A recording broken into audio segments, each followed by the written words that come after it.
Pekanbaru, kota yang bertumbuh dalam dualitas. Di satu sisi, gedung-gedung modern menjulang tinggi sebagai simbol kemajuan.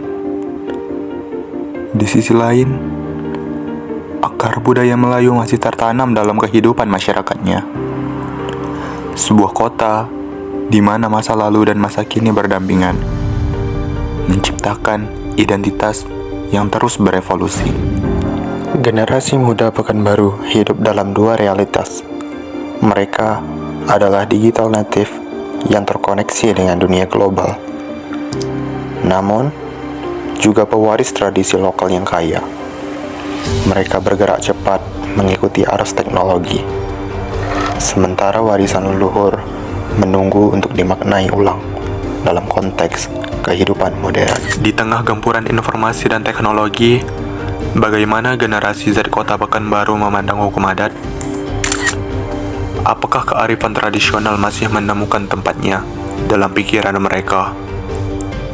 Dalam hidup yang serba instan, masihkah ada ruang untuk nilai-nilai yang telah membentuk tatanan sosial selama berabad-abad?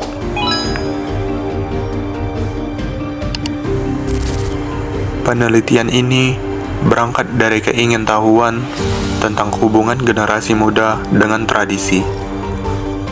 Kami ingin memahami bagaimana mereka melihat hukum adat, sesuatu yang mungkin terasa abstrak, namun masih membentuk banyak aspek dalam kehidupan di sekitar mereka. Dengan kamera dan pertanyaan sebagai alat, kami menjelajahi pemikiran siswa SMA, SMK, dan mahasiswa di Pekanbaru, berusaha menangkap pandangan mereka tentang tradisi yang mungkin hanya mereka kenal sebagai cerita dari generasi sebelumnya. Nama saya Ivana Deborah Gebridia. Nama saya Karisa Halim. Saya Flora. Nama saya Dederi Aliane, saya dari Fakultas FMIPA jurusan Biologi. Nama saya Fadil Khairun Hafiza. Aca. Saya Caira Cairas, biasa dipanggil Cece. Nama saya Nazal Zayan dari jurusan Kimia Industri. Nadira Zahratusita. Nama aku Zahira Andini. Aku berasal dari SMA Negeri 8 Pekanbaru. Nama saya Ulia Mantra, saya dari SMA Negeri 8 Pekanbaru. Nama suku saya itu Yaya suku Paliang Godang. Saya dari suku Batak. Adat suku Minangkabau. Aku dari suku Batak. Saya dari suku Tionghoa. Suku saya Minang. Aku Melayu dari Kuantan Singi. Saya sendiri dari suku Melayu. Kalau Aca suku Minang. Kalau C pribadi C dari suku Minang atau lebih spesifiknya lagi C suku Tanjung. Suku Tanjung. Oke. Kalau setahu saya sih, kalau di Paliang Godang itu hukumnya itu kasta tertinggi itu dipimpin oleh wanita. Gitu. Kalau pria itu sebagai pilihan kedua. Gitu. Kalau di Batak itu ada namanya yang nggak boleh menikah sama satu marga gitu. Terus ada juga sepupu yang bisa dijodohkan. Salah satu contohnya itu adalah pembagian hak waris yang dimana lebih dominan kepada wanita. Karena derajat wanita itu di suku Minangkabau derajatnya lebih tinggi. Suku Minang itu punya rumah adat Minang yang bentuknya seperti ini. Lalu rumah gadang ya namanya. Terus lalu suku Minang itu dia menganut sistem matrilineal, berarti garis keturunan berasal dari ibu. Kalau misalnya di Batak nggak boleh nikah sama yang marganya sama. Kamu? Saya kurang tahu namanya, cuma kalau di Tionghoa tuh setiap Imlek tuh pasti ada acara kayak saling mengucapkan kayak Pyongki itu kayak ucapan hari Imlek, atau kayak ada dia ucapan untuk permintaan maaf atau doa-doa. Buat nikah, kalau misalnya kita sesama suku itu dilarang dari sukunya. Ada ketentuan lain kalau emang kita tuh mau nikah sesuku. Terus kalau misalnya kalau di Minang ini mempelai pria ini dijemput sama mempelai si perempuan. Beda dengan aturan dari agama kan, yang dimana biasanya pria yang menjemput mempelai wanita. Ada tepung tawar itu biasanya umum. Terus ada juga yang namanya randai pastinya. Ya, Terus ada selain randai sengketa tanah, kayak ada adat gitu, kayak kepala sukunya biasanya ada. Melayu ini tipikal budayanya itu kental dengan Islam juga, sangat menjunjung tinggi sopan santun, dan banyak juga adat istiadatnya yang ada di Melayu dan masih diturunkan sampai sekarang juga. Menurut saya masih relevan karena emang udah dari orang tuanya, setiap orang tua di suku Batak itu kayak emang selalu mengingatkan anaknya kalau misalnya mau cari jodoh itu harus cari yang beda marga gitu. Masih relevan, tapi ini tergantung kayak keluarga masing-masing, karena ada sebagian keluarga Tionghoa yang kayak menjalankan tradisi itu yang sekedarnya aja, nggak yang wow banget sih. Menurut saya sih masih lah ya, nggak mengganggu kita aja. Kalau satu suku kan masih bisa diapain, cuman mungkin karena adatnya melarang ya gitulah ya. Menurut saya itu sangat relevan karena untuk melestarikan budaya sebagai bentuk identitas di bangsa Indonesia. Masih bagi saya. Alasannya karena di era zaman sekarang yang kita menggunakan handphone atau gadget, itu siswa-siswi itu harus tahu, atau generasi muda itu harus tahu gimana caranya kita harus bersikap di khalayak ramai atau di mana dia ditempatkan. Relevan aja sih ya, karena gimana pun juga itu kan jati diri kita ya, meskipun udah zaman itu terus berkembang, masuknya dunia dari luar, kita tuh nggak bisa melupakan tradisi kita yang sebelumnya dari nenek moyang kita sendiri. Sebenarnya menurut C masih relevan aja kalau itu tuh masih emang ada manfaat lain dibalik dari adat tersebut. Namun sekarang kan juga ada nih adat-adat yang kalau dipikir lagi itu tuh nggak masuk kan ke logika kita. Itu tuh mungkin cukup diperkenalkan aja, atau orang tuh yang cukup tahu, nggak harus dilanjutin lagi menurut C ya. Gitu. Masih relevan banget sih menurut Aca.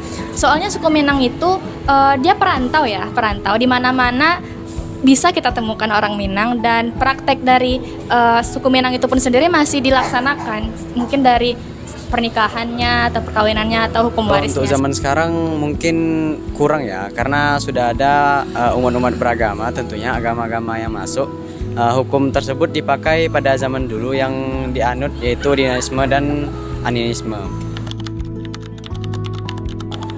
Menurut saya itu kayak misalnya pemerintah juga turut andil di situ, misalnya kayak memperkenalkan budaya-budayanya atau pakaian adatnya. Mungkin kalau di suku Batak itu mungkin pakai ulos gitu, lebih diperkenalkan lagi supaya tetap lestari. Melestarikan budaya, kayak mengenal apa sih yang terkenal di dalam makanannya. Rendang misalnya kita kenalin sama kalau bisa sih kenalin ke luar negeri gitu, makanan khasnya.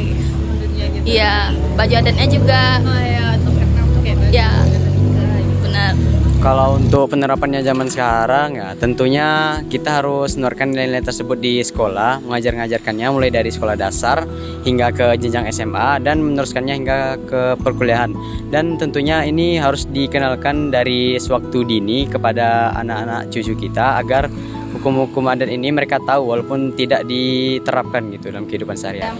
Pertama menurut saya itu emang harus dari kemauan diri sendiri, kayak mencari tahu atau mungkin bisa bertanya sama orang tua, karena orang tua kan lebih paham mengenai adat-adat yang ada di suku kita, atau mungkin bisa mencari sendiri di internet, Google, media sosial lainnya. Kalau saya mungkin kalau untuk tadi pertanyaannya buat Gimana kita tetap mengenal hukum adat itu? tetap mengenal, sebenarnya bisa, misalnya kalau kita lagi acara kita bisa buat vlognya biar orang-orang juga tahu gimana sih adat dari Tionghoa ini atau adat dari suku lain.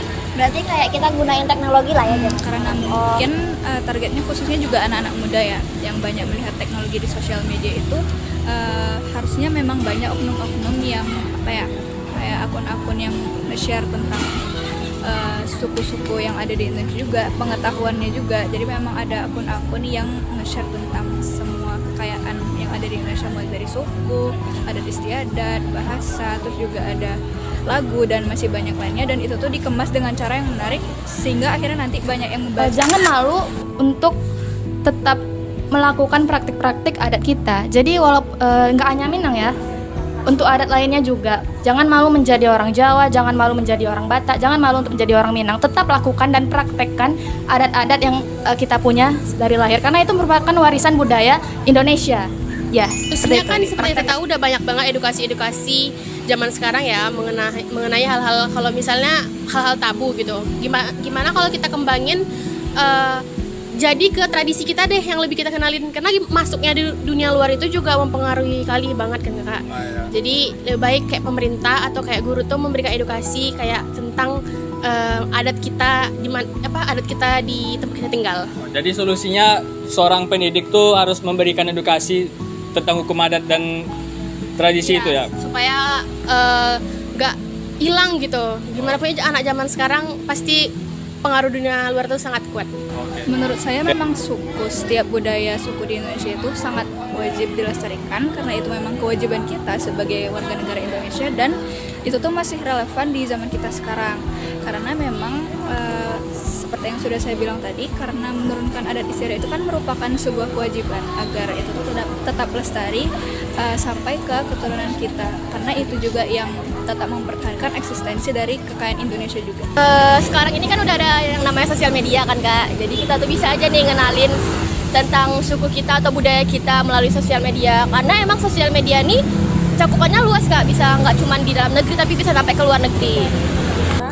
Yang memperkenalkan hukum adat Melayu kepada kami semua, terus juga dari siswa-siswinya yang membentuk suatu organisasi untuk memperkenalkan hukum itu tersebut dan menjalankan program itu. Dari banyak wawancara dan puluhan jawaban survei, pola-pola mulai terlihat. Di balik keragaman jawaban, terdapat benang merah yang menghubungkan cara generasi muda Kota Pekanbaru memandang warisan budaya mereka. Pemahaman mereka tentang hukum adat membentuk spektrum yang luas, dari yang hanya mengenal konsep dasarnya hingga mampu menjelaskan praktik-praktik spesifik.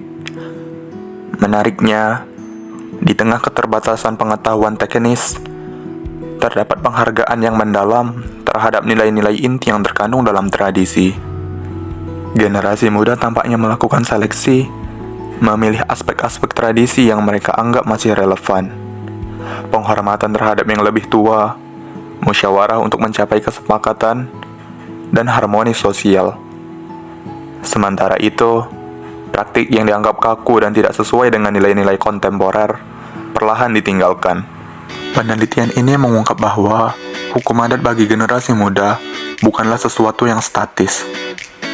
Ia terus bergerak, beradaptasi, dan mencari bentuk yang baru dalam konteks kehidupan kontemporer. Nilai-nilai inti tetap dipertahankan, meski ekspresinya mungkin berubah.